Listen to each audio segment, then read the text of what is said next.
All right, what's up, man? What's up? I just got home and I saw this and I was like, "Ooh, maybe some arms buffs." Well, let's look into it. I'm really curious to see what they've changed with all the extra data that they've had. I think we had a December 5th tuning when they're like they wanted more data, but this feels like the actual tuning. Or feels like it's probably going to be the actual tuning. So let's look at it. First off, Demon Hunter Sigil of Flame reduced by 10%, just flat. Sigil of Flame is uncapped AoE damage. It also works really well and does a ton of damage with Vengeance. So that's a pretty good AoE nerf. Collective Anguish, damage from summon fell devastation reduced by 10%. This is another just AoE nerf. Fell Dev was doing a ton of damage as Havoc with that talent, so that's another needed AoE nerf. Ragefire. I was talking about this on stream actually, how Ragefire does almost almost does like 7 to 8% of my damage in some dungeons, and it's one talent point. It's kind of insane how good this talent is, and it lost 5%, so it's just they're not they're not pulling out the shotgun right. They're not fucking putting this thing in the dirt. They're actually just trying to make smaller changes to see how it affects it, which is good. Because Ragefire was definitely way too strong. And Ragefire was definitely way too strong as well because of a Fire Inside. A Fire Inside says chance to reset immolation or reduced by 25% was 30. I had multiple dungeon pulls where I got 2 to 3 of these procs in a row, where that's just 2 to 3 extra rage fires and just immolation or damage and fury generation in a pack. Crazy. This talent is insane. Still insane.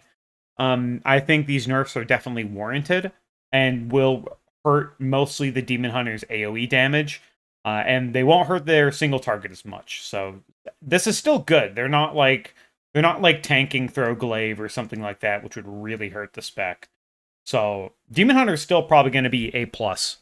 They're just trying to get it in tune with everything else because it does way too much damage.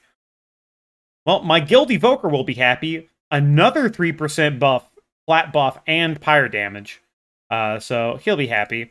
And this change, Resonating Sphere once again applies echoes to first 5 allies to pass through, was 3.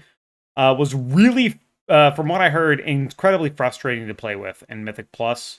Because you weren't actually able to put echoes reliably on your whole party. So if you had a whole party-wide like damage instance, something like Soul Split from the last boss of Ataldazar, you just couldn't actually get everybody with this buff on, and you just couldn't heal properly. And they're like, hey, yeah, this is kind of shit, so we're changing it. Good.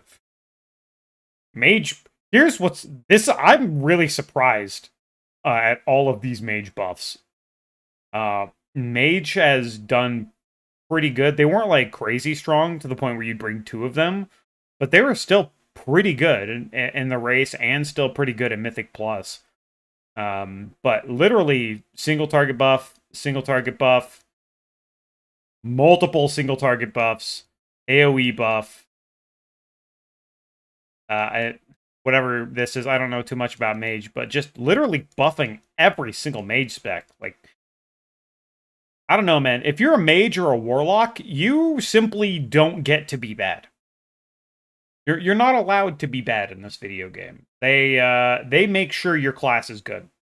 Because Jesus, I mean, they got like Fire Mage got kind of shotgunned a little bit because of God Comp, but most of that was an Evoker problem.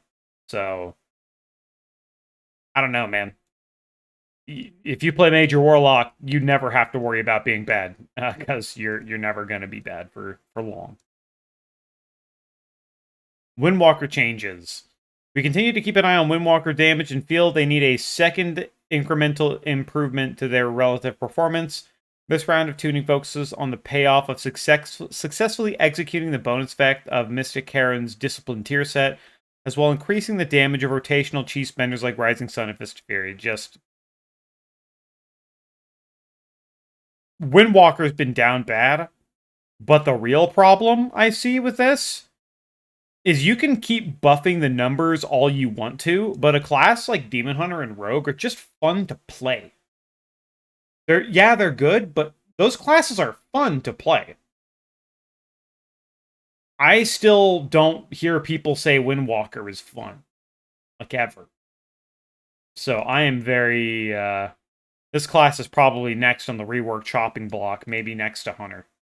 I am very curious to see on what they do because they can keep giving it numbers, but man, does it probably feel like shit playing this class.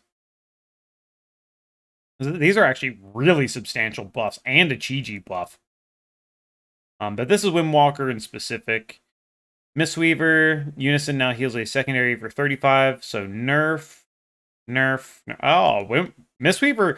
Finally, Mistweaver was good, and they just fucking nerfed it. I don't really know how much it was outperforming relative to the other specs for healing in the game, but man. It's finally pretty good, and they're like, no, can't have that. It doesn't help that Mistweaver being good also doubles down on Windwalker being bad, because then you only still want one in the raid, right? One monk in the raid. So if you're just running a Mistweaver monk, then it's like double why the fuck are you running Windwalker. All damage increased by 3%. Alright, little buff to Ret.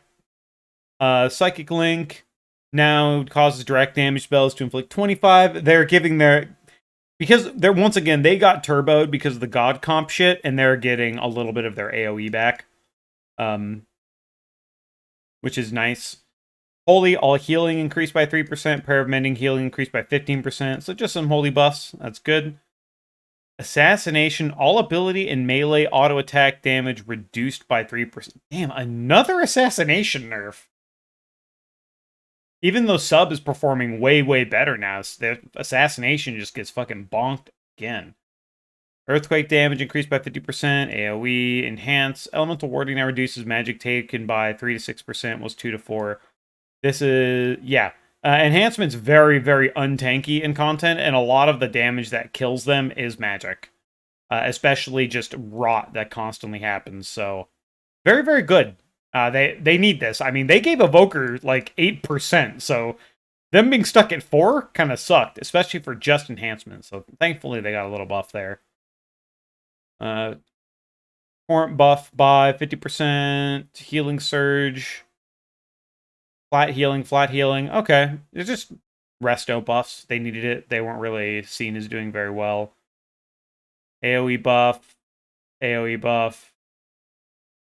AoE buff. I don't know enough about Destro. It looks like it's just more AoE buffs to make this spec more viable in Mythic Plus. I think Affliction got buffs previously. But in their AoE specifically looks like was not up to snuff. And no arms changes. So now we're just down to PvP.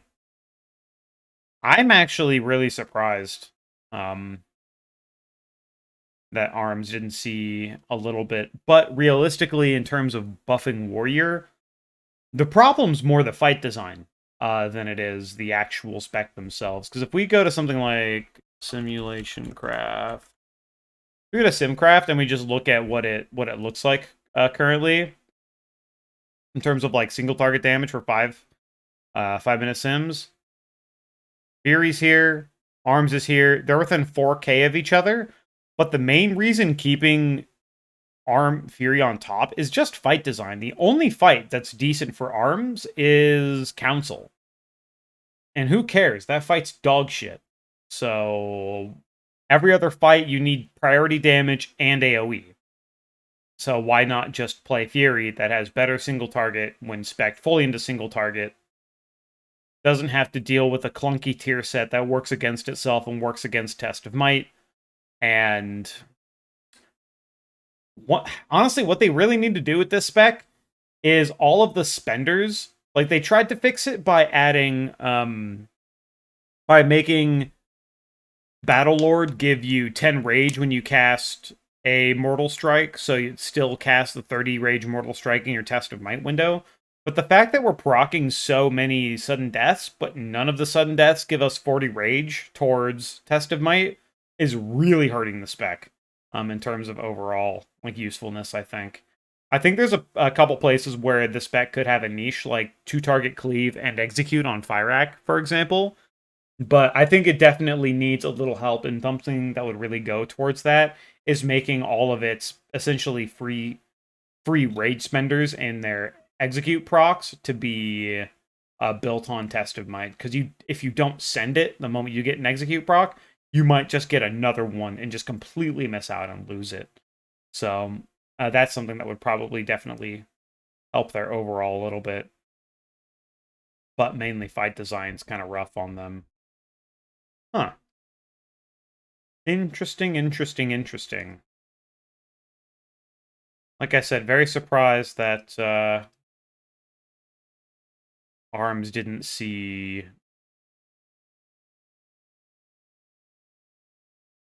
a little bit of a buff, but they think it's probably in a pretty good spot, and they probably don't want to overbuff with no legendary in play, right?